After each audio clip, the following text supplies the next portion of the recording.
You bring up the point of what I think is important to remember about this game is that last year was last year, right? Like, I don't know that any of that stuff is going to necessarily translate over into this season, but there are things that you have to look at and say, I don't know, like if this trend continues, this is going to be a problem. And, one of the things that you do have for both of these teams is there are pretty much the same guys up front on the offensive lines, right? So, who made the most improvement year over year, I think is going to be super important here to think about it.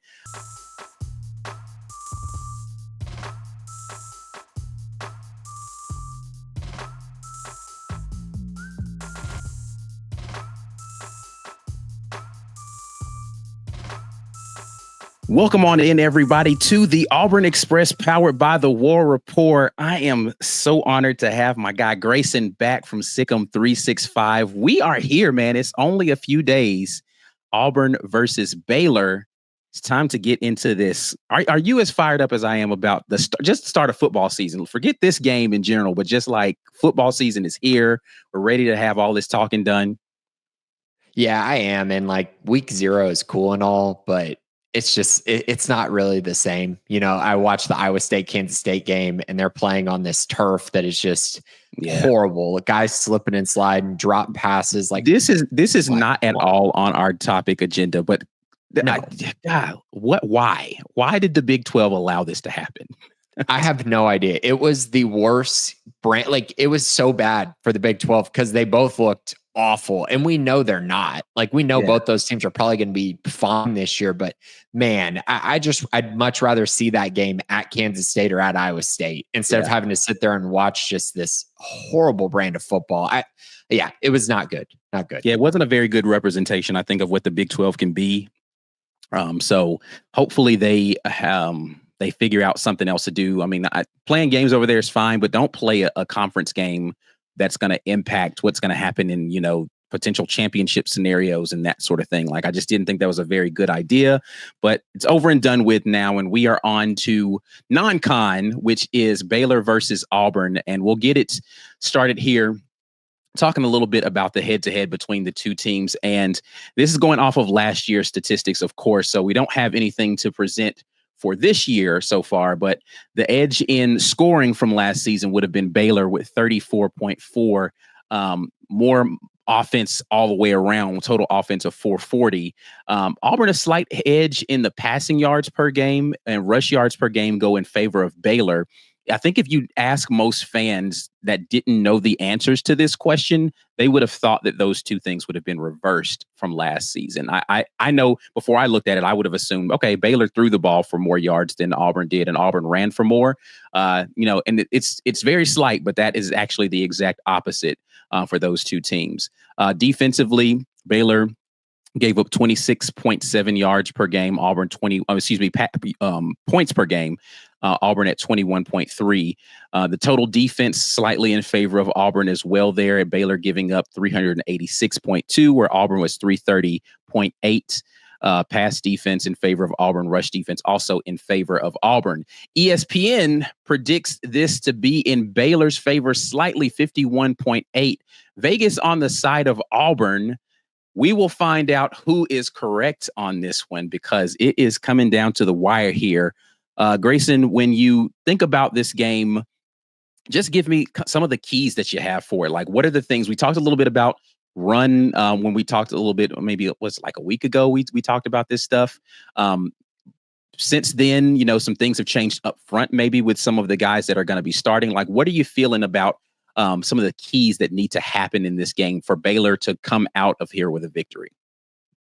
So, I mean, it's pretty, I think, easy in my eyes. If Baylor's going to win this game, they're going to have to run the football. Like, I think that is the first place that I start. I think a lot of people have talked about, is Auburn's talent going to be too much for Baylor up front?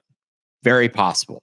It's very possible that that's what happens. But if you go back and look at what happened last year, you mentioned that numbers. Well, Baylor was basically operating at, kind of a mid-tier level for half the season. And then the second half of the season, they were averaging 40 points per game, and their run game completely changed. Their pass game changed once they made the move from Daquan Finn to Sawyer Robertson. And so I think in general, though, in those games for Baylor, the games where they scored a lot of points, they ran the football really well. And where Baylor succeeds so much at running the football is right up the middle.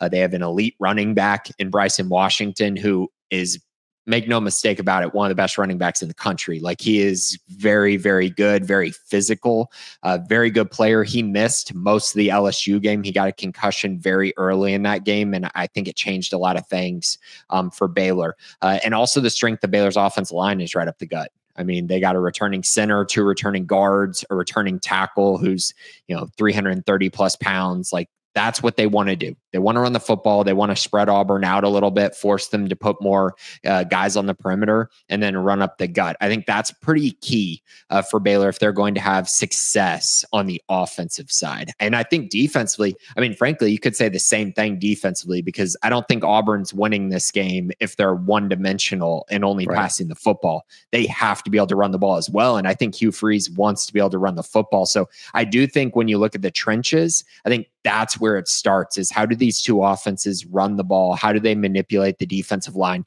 How do they take advantage when they have good numbers in the box? I think that's going to be very key.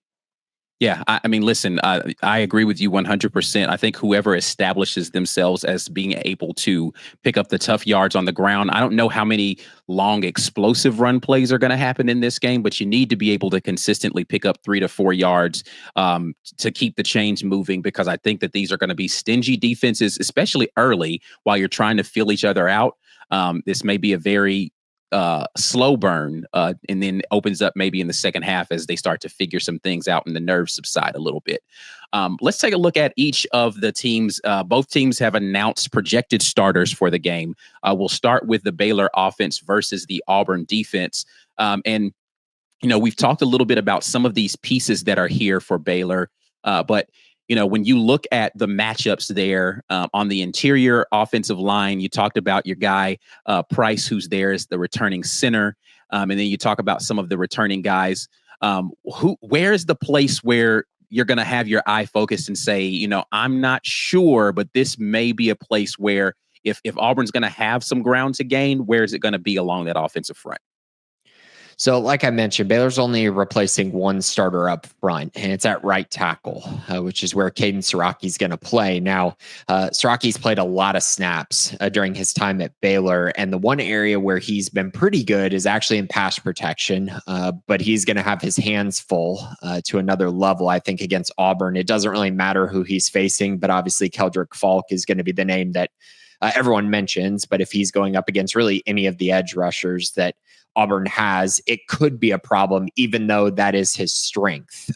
He has struggled as far as moving people in the run game. That's kind of been his Achilles heel and why he wasn't, the starter last year, but he's played 930 snaps. So he at least has some experience. And so I think the thing that I come back to on the offensive line is really this. Baylor ran the ball extremely well against the teams they were supposed to run the ball well against, and not just ran the ball well. Like, we're talking like Oklahoma State, they had like 380 yards rushing. I mean, they fully took advantage of teams if they could not stop the run, but they did play multiple games where they couldn't run the football.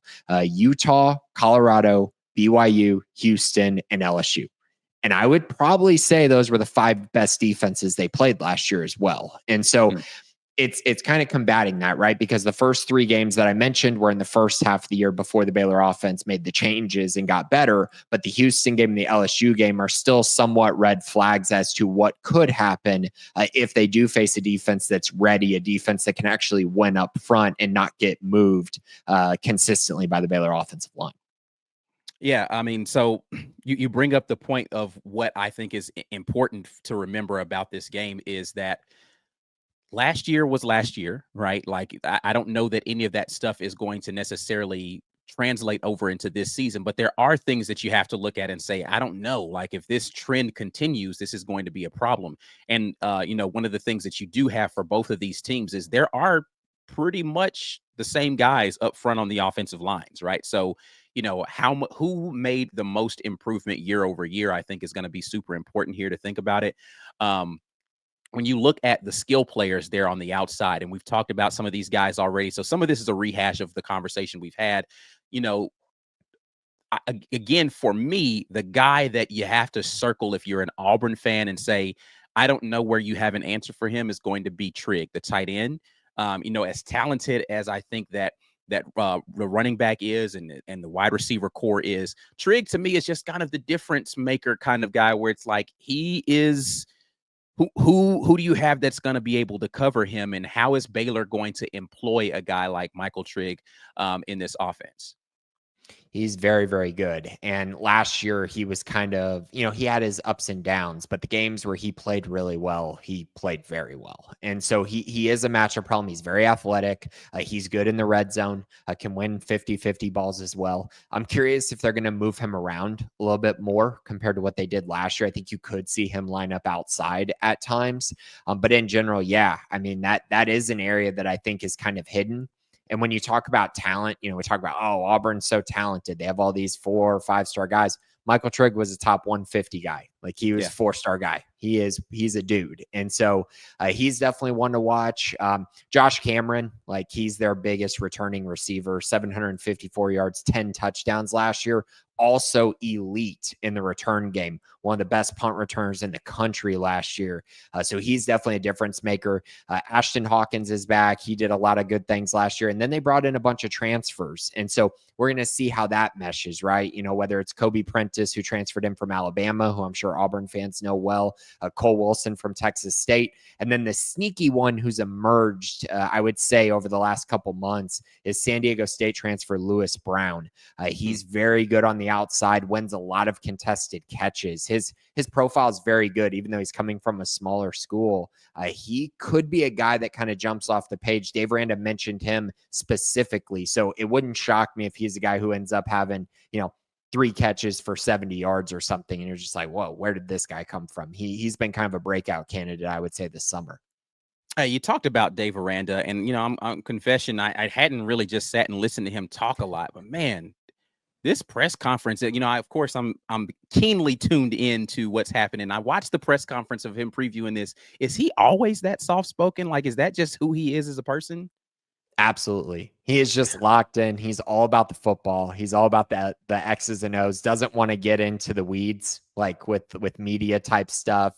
Usually doesn't have a lot of quotes that are like hit the media pages outside of last offseason when he said, what's the difference in recruiting? And he said, we pay players. Like that was kind of the most you're going to see from him as far as giving a lot of quotable stuff. But yeah, he's all about the football. And I mean, it's a good thing. I think last year he really refocused towards just being about the football. And I think the results kind of spoke for themselves a little bit, them kind of getting back to where they wanted to be. Okay. All right. Well, I was just like, yo, he's not giving anything, bro. Like no he's emotion. Not like Hugh Freeze. Yeah, no, Hugh Freeze is going to talk you to death, and he's going to, be bubbly and or whatever emotion he's got, he's going to wear it out there for you to be able to see it.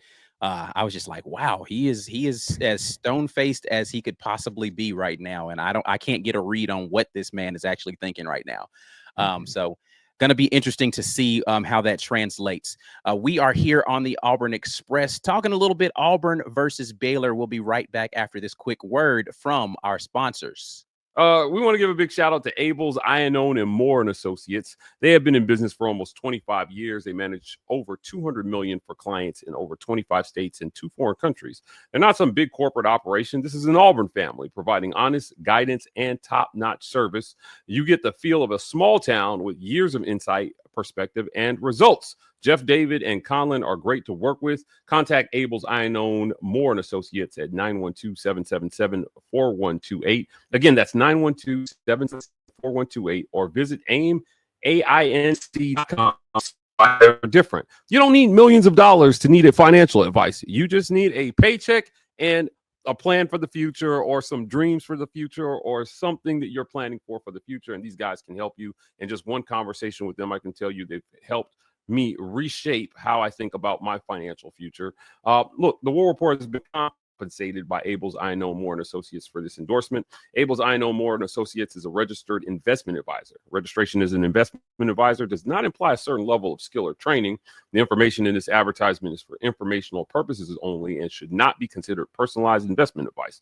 All investing involves risks, including the potential for loss of principal, and past performance is not indicative of future results.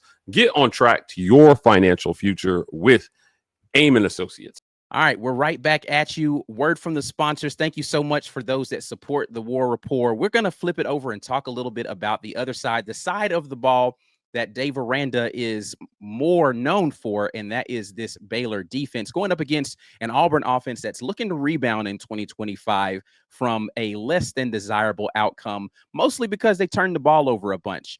Not a question that I've asked you, but like how turnover hungry is this Baylor defense? Is this a defense that's opportunistic in that way and is going to be forcing a lot of turnovers? Is that something that is part of their DNA? So last year, this was kind of that turning point again. You know, why did the season change, right? Well, the first half of the year, they couldn't force any turnovers at all. I mean, it was like guys are getting hit in the face mask, it felt like, by the football and not being able to catch it, not being able to secure fumbles. And then the second half of the year, that all flipped and they started forcing a bunch of turnovers. I would say that Dave Aranda wants to force turnovers. I would say that last year's team kind of wasn't built for it. They didn't create a lot of pressure on quarterbacks, which honestly, in my eyes, is probably the most important thing. If you're going to force turnovers, it's creating pressure in the backfield. And Baylor just didn't really do that last year. They revamped that a little bit, brought in 2 transfers at edge to really try to get after the quarterback a little bit more. I think that's definitely an area this offseason that Aranda said we have to fix, because if we want to force turnovers consistently, this is the area that can help us get there. Okay, well, let's take a look at the composition of this. We're going to look at the Auburn offense versus the Baylor defense here. And first thing that you would note here, defensive line, some turnover there, trying to get more guys, as you said, that can go get after the passer, and guys that can be a little bit bigger up front in the middle against the run. Where are the places, you know, we talked about Keaton Thomas, and he's an absolute standout. But where are the places where you expect the biggest production jump for Baylor in this season when you look at this alignment? So there's a few areas here. So yeah, they're replacing a lot, but I would say that some of it are kind of, they were playing guys out of position. So Cooper Lands, number 9, the defensive end there. This is a guy that had 15 sacks his final 2 years in high school, 40 tackles for loss, and he was asked to play nose tackle at about 290 pounds for the last couple years. And that was not ideal. It was just out of necessity. It was something Baylor needed him to do. Now he gets to go to his more natural spot. So I think he is going to be in line for his best season in college. I think he's going to be productive. Jackie Marshall, number 0, is the standout, though. As far as the defensive line goes, he is a very, very good player who I think is about to play his best football. Hugh Freeze actually mentioned him in his press conference as well. He's very dynamic. I would say he and Keaton Thomas are the 2 best players on Baylor's defense, and they're in that front 7 group. You look elsewhere at the will position, Amarian Winston comes in from Oregon. They also brought in Tulane transfer Matthew Fobbs-White, and those 2 are going to kind of make up the group that's going to try to get after the quarterback. That's a position that's going to rush the passer a lot. It's a position that Baylor's been kind of trying to figure out, I would say, the llast couple years. Last year they had 2 pretty good ones, but I think these 2 can be a lot better there. Aside from that, I think the news of the day, at least when Dave Aranda talked, was that nickel position. So DJ Coleman is likely going to draw the start there. Kendrick Simpkins will play a lot there as well. But the big news was Carl Williams is probably not going to play in this game. And he was kind of their slot corner last year, a guy that they have big expectations in, but he can't get healthy right now. So the hope is he'll get healthy down the line. But right now they're going to roll with DJ Coleman, who actually played pretty well in the Texas Bowl against LSU. He was one of the few guys in the secondary that played well. And then as far as other kind of positions, cornerback is an area that I'm feeling a lot better about this year. I think they fixed a lot of things there. They brought in Paul Gonzalez from TCU, who's coached a lot of really good defensive backs. So I think that room takes a jump. But looking at the safety room, you return Devin Bobby, who has to play at a very high level for the secondary to be good, because opposite him, they have a lot of question marks. During the spring, they lost their Northwestern transfer, Devin Turner, to a torn ACL in the final day of spring camp. So they turned to Oregon transfer Tyler Turner to be their starter there. But the bigger thing I would say is, he's not very experienced, and the guys behind Turner and Bobby have little to none experience. And so if they rotate guys in, that definitely could be a problem. And I think that secondary is for sure an area that Auburn's going to test. And I would think they're going to test in the short game and also in the deep game. Yeah. So when I look at the alignments there for the players for Baylor, I do have questions about whether or not they've got the speed to stay with guys like Eric Singleton, who's banged up right now. He's not 100%. And then Malcolm Simmons, the other slot receiver, that are going to try to test Baylor vertically, or at least have him running sideline to sideline on some shallow cross stuff. What is there a worry, from a Baylor perspective about being able to keep up with an active slot position from Auburn at the wide receiver? I'm very worried about Eric Singleton. If he is 100%, he is going to be a problem, I think, in this game. And Hugh Freeze sounded like he's not 100%, so maybe that hampers him some. But I think that area is probably the area that they're going to attack the most. Now, I think DJ Coleman's a good player, and I think his best football is certainly probably going to happen this year. I mean, he played well against LSU, but again, you're asking him to cover a very, very good player in Eric Singleton, an NFL guy, in the first game of the season. And also, it's not just about one-on-one matchups. Like, Baylor's going to play some zone as well. And so I just think that having guys who aren't as experienced certainly could be a problem. I think they could even use Singleton in the deep pass game as well, trying to take shots over the top against these safeties. Devin Bobby has a lot of speed. Tyler Turner's a former 4-star guy. Like, they have speed, and Tevin Williams and LeVar Thornton are both very fast at cornerback. But I think there's a difference between athletic speed and game speed. And so that's probably kind of going to be how we're going to probably be looking at this. But I do think in the slot is the area I have my most concerns, because it's an area that killed Baylor last year, and it could be an area that hurts them a lot in this game. I expect Auburn to definitely challenge that area and across the middle of the field a lot. So what about the size of the DBs, right? You talked about kind of the speed, but do they have the size? Because Auburn's got some tall receivers on the outside, right? Like, you're talking about 6'2", 6'3" guys going 2 and 3 deep at that size. Do they have the size to be able to compete with some of that stuff if Auburn just says, all right, you're covering well, we're just going to play jump ball on the outside and figure out how to stop it? Yeah, that's actually not what I would do if I was Auburn, because Baylor's pretty tall out there. I mean, LeVar Thornton, I'm 6'2", and I stand next to him, and I'm like, dang, this dude is tall. I mean, he feels like he's like 6'4". I think he's listed at like 6'3". Tevin Williams is 6'1". Caden Jenkins is 6'1". Calvin Simpson Hunt is the smallest. He's the transfer from Ohio State. Physical though, but he's not the tallest. I think the other three, though, I would not try to throw a jump ball against. I mean, they will. And I mean, you can win some of those, right? But the size part, just saying, we're just going to throw jump balls against them consistently, probably not going to work. I think what could work is if Cam Coleman is getting a step on guys and then you're just throwing it right over the top. That absolutely could happen. But yeah, size-wise, they're pretty good. I would say at safety, though, not as tall. Devin Bobby is probably like 5'10". Tyler Turner is maybe 5'11".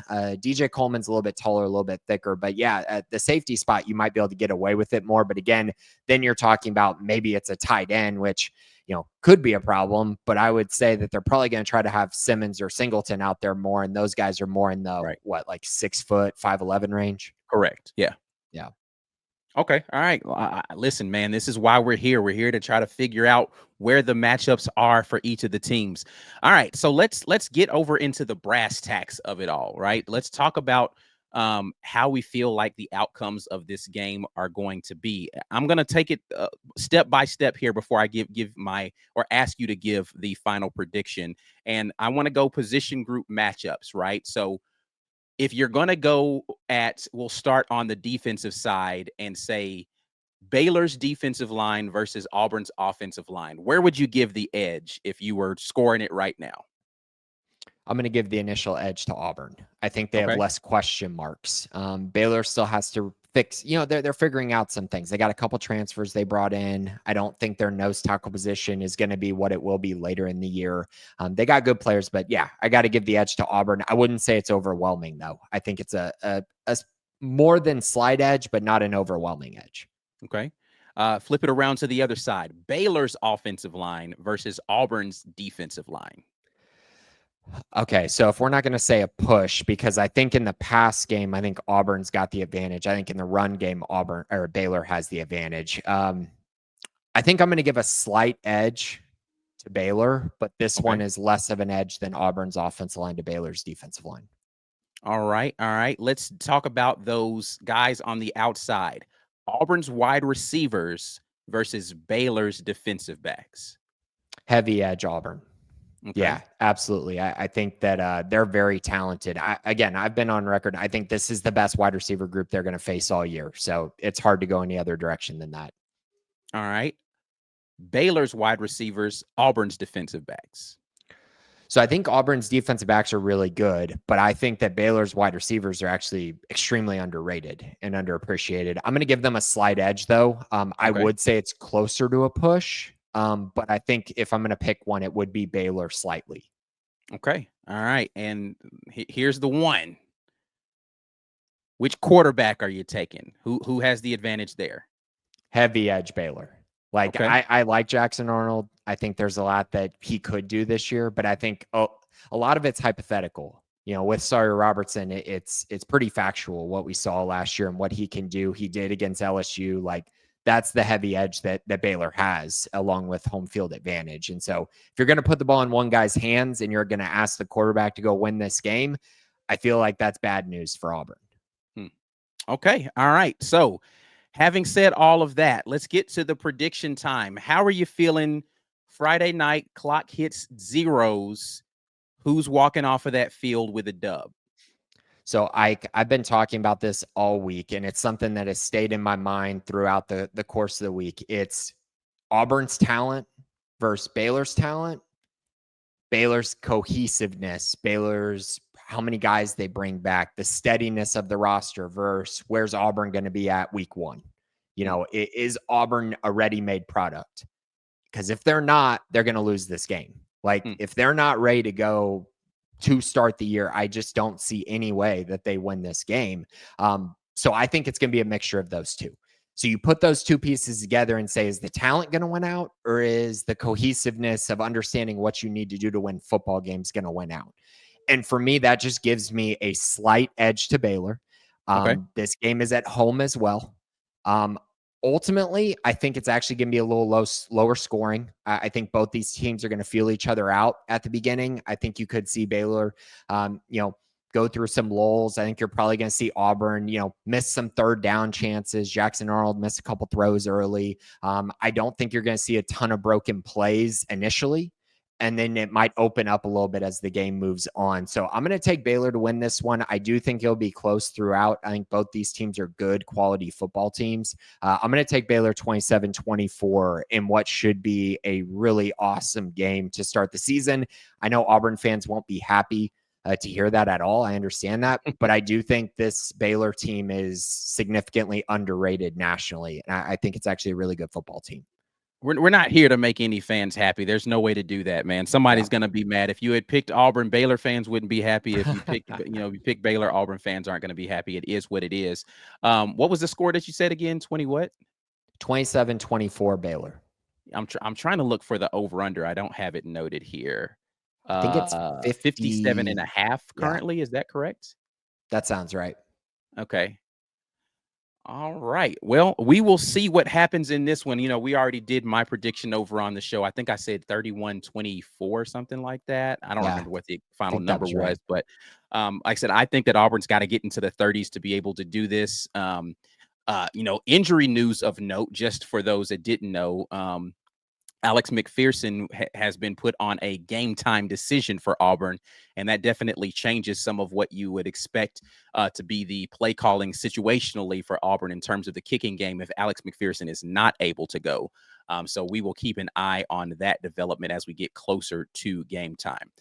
Grayson, I appreciate it once again for you coming on. We will definitely find out what's going to happen here. If anybody wants to be able to keep up with what's happening with Baylor between now and the game, or if they've all of a sudden become bandwagon Baylor folks after the game is over with, how do they keep up with you?